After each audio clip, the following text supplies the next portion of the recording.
नमस्कार, आपण पाहताय लोकराज्य न्यूज 24। पाहुयात महत्त्वाची बातमी।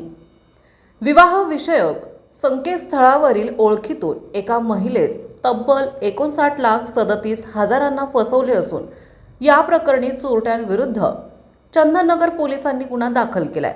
फिर्यादीनुसार 44 वर्षीय महिला नगर रस्ता भागातील वडगाव शेरीत राहायला आहे।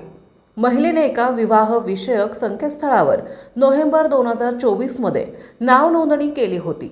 नाव नोंदणीनंतर चोरट्यांनी महिलेशी संपर्क साधून विवाह करण्याबाबत उत्सुक असल्याचं सांगितले। त्यानंतर महिलेला जाळ्यात ओढले।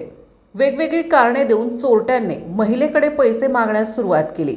महिलेने खातरजमा न करता चोरट्यांच्या खात्यात वेळोवेळी 1.5 वर्षात पैसे जमा केले। चोरट्यांच्या खात्यात जवळपास 59,37,000 रुपये जमा केले। महिलेने विवाहाबाबत विचारणा केल्यानंतर त्याने टाळाटाळ सुरू केली। महिलेला त्याने जीवे मारण्याची धमकी दिली। पैसे जमा केल्यानंतर चोरट्याने त्याचा मोबाईल बंद केला। फसवणूक झाल्याचं लक्षात आल्यानंतर महिलेने पोलिसांकडे तक्रार दिली। सहाय्यक पोलीस निरीक्षक जगदाळे तपास करीत आहेत।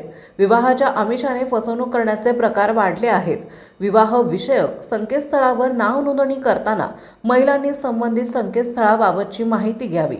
अनोळखी व्यक्तीने आमिष दाखवल्यास खातरजमा करावी असे आवाहन पोलिसांनी केले।